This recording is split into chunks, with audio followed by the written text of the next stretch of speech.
We're talking NBA. My man Mitch Lawrence, he's awesome. SiriusXM NBA radio. Now, I said before, there are times that I don't like some of the things that Mitch has to say. We disagree a lot, but I still bring him on the show. I like Mitch. I like his takes, his longtime coverage of the NBA. I listen to him on SiriusXM NBA radio, sporting news, Forbes. He's got the NBA covered, and he's going to talk a little NBA playoffs with us here on the Sports Bash Live 97.3 ESPN. And he joins us now for a little look at the Sixers, Nets, and the NBA playoffs. There was a video game, Mitch, when I was growing up. It was Lakers, Celtics, and the NBA playoffs. That's when they were like the king of the NBA. Now it's Sixers, Nets, and the NBA playoffs we're going to talk. How are you, my friend? I'm doing very well. How are things in Philadelphia? Is everybody satisfied with the 1-1 split, or are people upset? Well, it depends on what day it is. You know, sports fans, after Saturday, people were, they wanted the coach fired. After Monday, what a great job he did. Well, yeah, 51-point third quarter. I think, did Kenny Atkinson call a timeout during that 21-2 run? Did I miss something? He called it late. That was little late. And I thought, you know what, we all like the job Kenny's done for Brooklyn in terms of developing players and stuff. I mean, that was a one-point game at the half. If Kenny Atkinson calls timeout as the Sixers are going on their run, I'm not going to say that they're going to win the game, but maybe you slow them down. Maybe you get back in that game. You know, and then the pressure builds on the Sixers. They can't afford to go down 0-2. I was surprised because right away it was like 4 minutes into the third quarter, the game's over. He conceded. I was there, and I was at the press conference, and I was surprised. He kind of conceded that they just had more intensity, and we had our. You know, it was like we got the game won, we split. They had more intensity, and we're okay with that.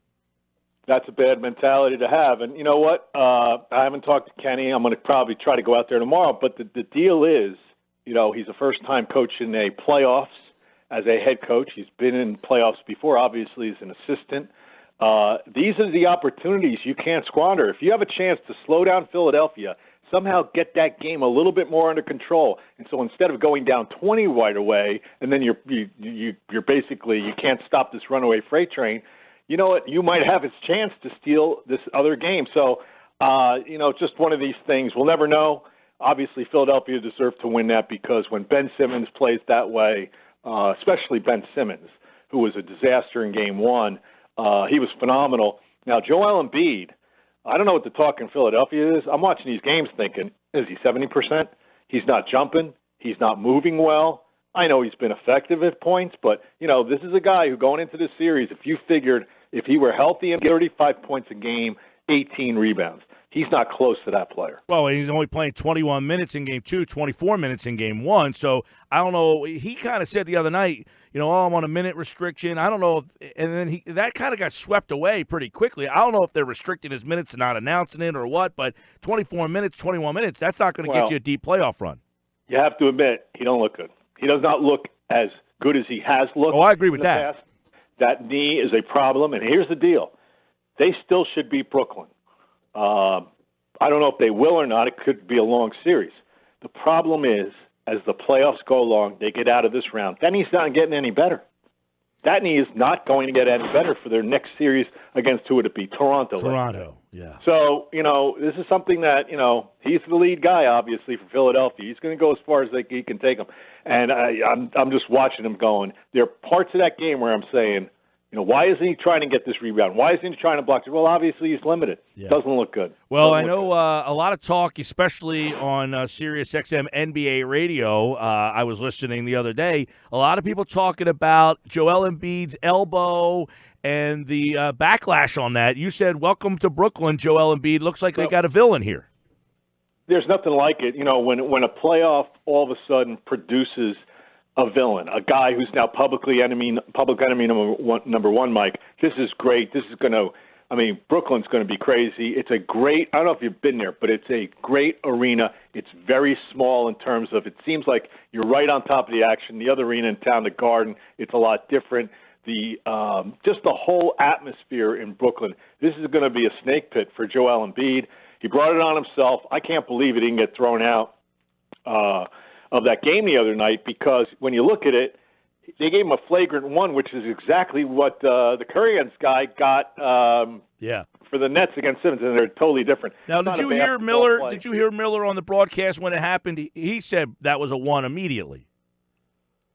Well, who, Reggie Miller said that? Yes. Well, all I know is that guys who have, from back in the day are not looking at it as a 2. Did you hear Shaq at halftime? That's a Shaquille O'Neal move.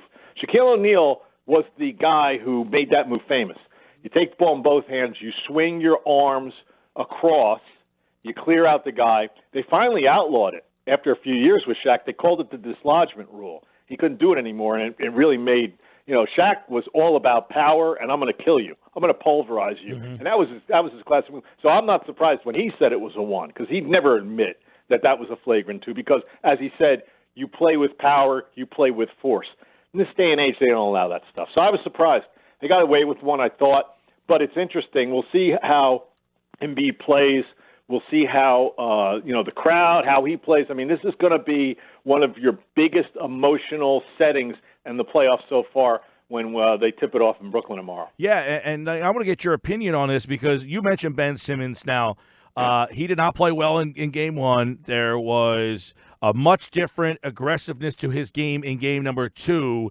And I don't know, like if there's an in between for him, and Simmons is and Embiid's the way he is, I don't know if that's good enough. I mean, that's what worries me. If Simmons isn't that guy and Embiid is the guy he's been, this series may go 7. Well, yeah, I thought. You know what? I don't know if I said on this show, but I thought going in the Nets could win a couple of games. I had no idea that Philadelphia could not guard D'Angelo Russell at times, Karis LeVert at times, and Spencer Dinwiddie. They have problems staying in front of those guys. As you saw in big Game problems. 1, Game 2 was all year though, Mitch. All 4 games this year they had problems. They averaged 121 points against them. And Philly's defense, the bench is suspect. The defense isn't as good. You see what happens when a team only plays the main guys. The starters play 10 games together. That's not any kind of a way to. All of a sudden that doesn't translate to a big time team in the playoffs. So, yeah, this is going to be a grind for Philadelphia, and we'll see. I don't know. It'll be interesting to see how the Nets, where they are in terms mentally at home. They'll play hard. We know that when they make their threes, they're a very good team and a dangerous team. But still, it's still to me they're a 42-win team. So. Philadelphia. Well, they started 18-8. They finished 42-40, so they went on a pretty nice run at the end. After that 18-8 start. The interesting thing about their season was they had a crazy 17-day, 7-game road trip where they won a miracle game in Sacramento. They were down like 28 points or something. They also beat the Lakers. Then They ended the trip in Philadelphia, and then they still had not clinched a playoff spot. And then they finally won some big road games. They won in Milwaukee. They did not play in Antetokounmpo. He was held out that game, but they won there. And then they won in Indiana on the back end of a back-to-back. So they definitely played. I thought, like Orlando played really well down the stretch just to get in. They went 11-2.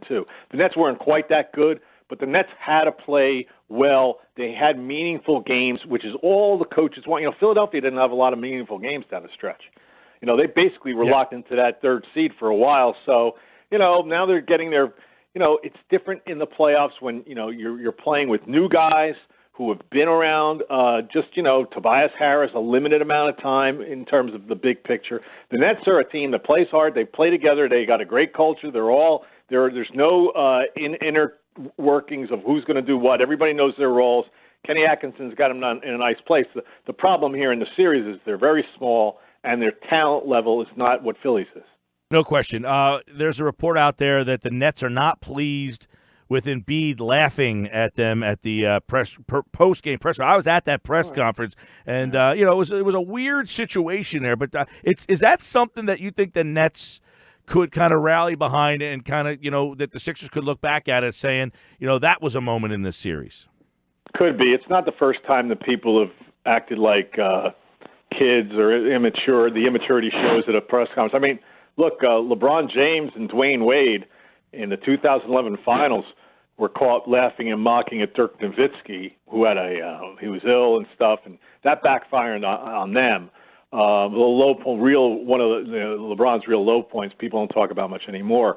But we've seen that, and I thought they, what he did on the court was pretty severe. He got away with murder. He should have handled it a lot differently, no laughter and stuff. But I'm sure the Nets aren't happy about it. But what the Nets have to do is they have to basically just figure out a way to slow down Ben Simmons. Not worry about worry about the basketball stuff. The home crowd, don't worry. That'll take care of, they'll be on beat all night. He'll be playing to them. That's going to be a whole circus. It's going to be a circus-like atmosphere, I think. Get your tickets. Brooklyn tomorrow night, 8 o'clock. Listen to the game, 97.3 ESPN. It'll be interesting to see, too. Butler had the big game one, did not have a big game two. Tobias was invisible in game one, had a pretty good game two. But Boban stepped up. The Nets just decided, hey, you shoot the ball. He was 6 for his first 6 hitting that jumper there. I mean, I wonder if the Nets changed that approach this time, but they don't really have a guy to match up with him. No, well, they're very small. I mean, when you look at guys like Jared Allen and Ed Davis, they don't have any, They'll get Dudley back for game 3, by the way. Oh yeah, okay. Well, he's not. He's a power forward, but he's not a big guy. I mean, they once had a guy named Kenneth Faried, who they shipped off. He'd help in this series. The thing when you talk to Net fans or Net people, this is a team that's there are obviously large holes at the 5 and the 4. That's why Tobias Harris's name comes up. You can see in this series how they could use a guy like a Tobias Harris, who's going to be a free agent, who's from Long Island. I mean, he'd be like a perfect fit. They have definite holes. They have to just play to their advantages and their strengths, and that is their backcourt. When those guys get free and they get open looks, they got to knock down shots, and that'll put a lot of pressure on the Sixers. All right, you have some interesting matchups. We got some 1-1s. Toronto last night, though. You mentioned Orlando had been playing well, but Toronto really clamped down on them last. It was almost like the Sixers and the Raptors both had their eye-opening experience, and then, boom, in Game 2 showed you who was boss. But last night, is Toronto now in control after that win? Yeah, I think they are. I think because you saw that, last night was the reason they went and got a Kawhi Leonard. He's clearly the best player in that series. I mean, last night he just dominated. Orlando's got nobody who can deal with him. He's got to continue to play that way. Kyle Lowry's going to have his ups and downs, and these other guys who are with Kawhi are going to have their ups and downs. But if he plays like that, and he should, he's a terrible mismatch for them. First of all, to me, there's a 16-win difference between them and the Magic in the regular season, 58-42. That's a sweep. You should sweep. If you consider yourself like we can win the Eastern Conference, you can't lose Game 1 at home. So that was a bad sign to me. They need to win now these next 3 games, get that series over with so Kawhi gets his rest because we all know he needs rest. He's only playing 33 minutes. But that to me, Orlando had a nice year. They did a great job getting in the playoffs, making the playoffs. That's a big feather in their cap for a new regime down there. But in terms of this series should have been a 4-game series, just like Milwaukee should win in 4 against Detroit. You have a huge disparity in talent and wins, and that should translate. And guys who have really done it in the playoffs. That's the big thing, playoff experience, which you've seen what's happening in like Denver, San Antonio, how that's manifested itself. All this stuff with playoff experience is huge in these playoffs. Mitch Lawrence, SiriusXM NBA Radio, talking playoffs with us. Now, you mentioned the Nuggets. They won last night, but I think a lot of people thought the Spurs would win that series, myself included. They got Game 1. I was impressed with the way the Nuggets, Malone stuck with his guys last night and with a big fourth quarter because of it. Well, Jamal Murray, saved their season. He had been awful. End of Game 1, he had open shots to win the game in the last seconds and missed, and he had some key turnovers. He was a disaster. It's his first playoff game. Okay, that's what happens. Jokic had a triple-double, but it was like meaningless because he didn't impose his will. He took like 9 shots. Last night, they were basically on the verge of going down 0-2 at the end of the third quarter. They had some role guys step up, make some threes. They cut that lead down. And in the fourth quarter, here's Murray. You hadn't made a shot all night, Mike. He makes like 8 shots in the fourth quarter. He had more points in the fourth quarter last night than anybody has had in the playoffs since Paul George in 2014. So that is an amazing for him. He's a first-year playoff performer. And this is a guy, it had to be he or Jokic to step forward, and he did a great job. Now, nobody can tell me, Mike Malone would agree with this. Nobody could tell Mike Malone, like, oh, yeah, this is how you'll play in San Antonio. San Antonio is going to be a tough place to play. The Spurs are at home. Denver, is a bad road team. They were a dominant home team. They were a bad road team, just like the Spurs were a bad road team. So with these guys who haven't really performed in the playoffs, now they have to go on the road and show what they can do in San Antonio. Spurs could still win this series. Yep, I agree with you there. Mitch Lawrence, Mitch_Lawrence on Twitter. Warriors 31-point lead. They lose Boogie now. The Clippers, this is just a young team. They don't have the star. They play as a team. They win that game on the road. I mean, I don't know that anybody thinks the Warriors are in trouble in that series, but is there something not right with the Warriors? Yeah, Kevin Durant's not right. It looks like he doesn't want to be there. I mean, he's got Patrick Beverley's in his head. Durant has not played well the first two games. He had more turnovers than shot attempts the last game. I think he had 9 turnovers, 8 shot attempts. I know he got to the line, but still. And the thing there is that they can't deal with Lou Williams. I mean, Lou Williams when they scored, like something's crazy, like 75 points in the last 19 or 20 minutes. It's absurd when they're down by 31. Lou Williams basically, he willed that team. And the great thing about that Doc Rivers team is that, no, there are no stars. They got some veteran guys. They've got some guys who've been in the playoffs. And most importantly, Mike, they got guys who don't quit, who don't throw on, they never raise the white flag. If they're down 31, for them, it's just another challenge. So Lou Williams, man, I'm telling you, he was incredible. They had big, Montrezl Harrell how about this? Montrezl Harrell and Lou Williams through the first two games have outscored Curry and Durant by a point in the two games combined. I look at and this series, I think, kind of epitomizes, that Durant and that team, like, they would be bored out of their minds if they came back again next year. Oh, next year, there has to be changes. There's definitely going to be changes. Probably Durant, who knows, he may be in New York, we'll see. But, there is problems. And I'll tell you what, the DeMarcus Cousins injury, now, he had never played in the playoffs before, so he gave them all of 24 minutes in the first two games, and then he has this quad deal, which is going to knock him out for the whole playoffs. That's a huge deal when I look at it. Well, people say, defensively he's a liability. Houston would carve him up. Yeah, but you know what? He plays the other end of the floor, too, and he can give you points. He's a factor. He's an all-star level talent. Yeah, he goes, he'll have some tantrums and some technicals. We didn't see that. But now you got guys like, Kevon Looney and an old Andrew Bogut, old meaning, not just old, but basically a guy that hasn't had a real playoff, he hasn't been a factor in an NBA series in, 3-4 years. So, that's a manpower depth issue that all of a sudden Golden State is really, that's a big deal. They thought they'd have Cousins for the whole, playoff run. Maybe he'd win a title with him. Maybe who knows what would happen. But now that knocks you down a peg in terms of your depth. So we'll see how they handle all that. All right, Pacers-Celtics, that was an ugly game in Game 1. Tonight, Game number 2. But the Celtics, it seems like the Pacers just don't have the ability to score with the Celtics. Well, you know what? You can cover when you don't have Victor Oladipo for 40-plus games, you could still be a 500 team. They proved that in the regular season. But when you don't have Victor Oladipo in the playoffs, and it doesn't matter that they don't have Marcus Smart.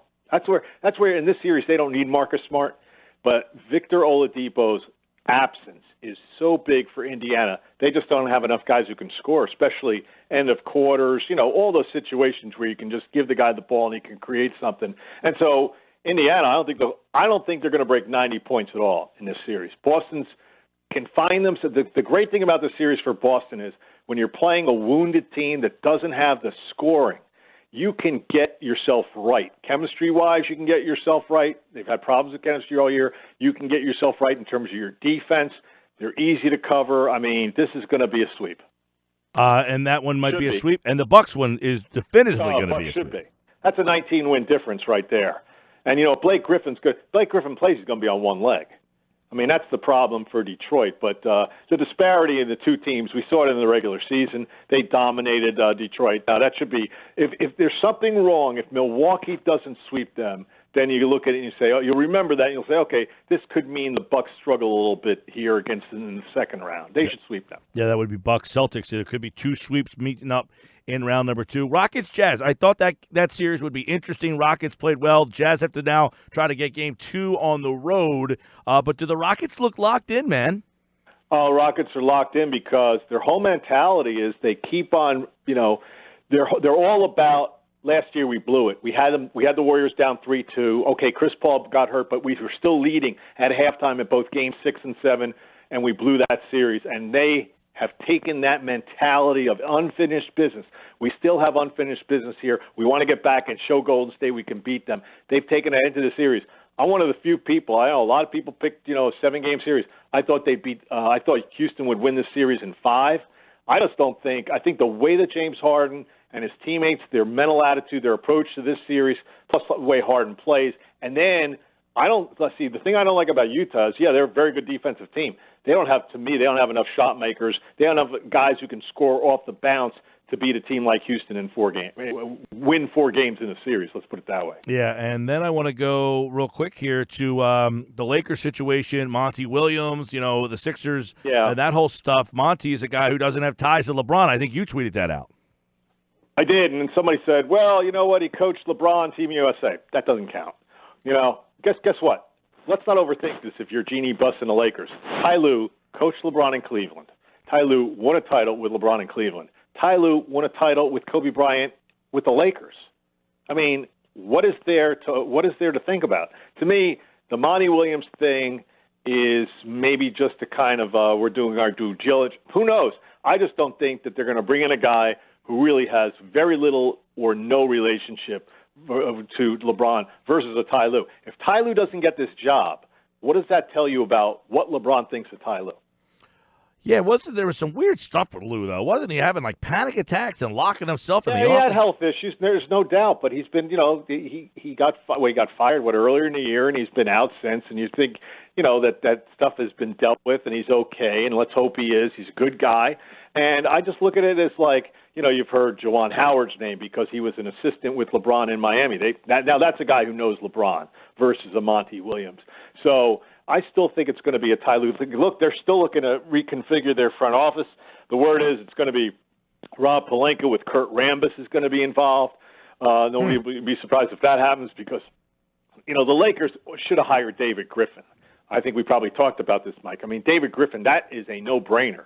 That is, let's not overthink things. You got David Griffin, who's worked with LeBron, who's helped build that team in Cleveland and knows what LeBron needs, knows what LeBron wants, knows what LeBron has to have, and can pull off some trades. He's a very good general manager. And there to go the Pelicans with one of the better moves, I thought, of the offseason so far.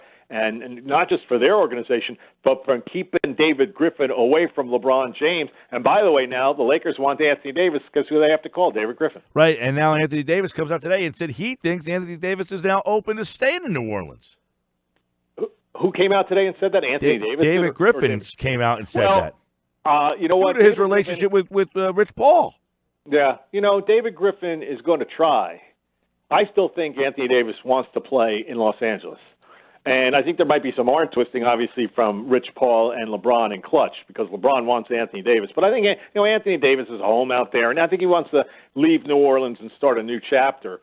But I know how David Griffin would deal with this. David Griffin probably first wants to tell Anthony Davis, listen, we want you here, and I'm thinking about bringing in, and we're going to try to make a move for, let's say, a Bradley Beal, or we're going to try to make a move for somebody else, and try to convince him, hey, we're going to still build around you, and here's what we can do versus, and you'll be the guy versus why would you want to go play with LeBron, and you're not going to be the man and all that stuff. Now, I don't know if he can sell him on that, but I think David Griffin certainly owes it to himself and the Pelicans to try to do that.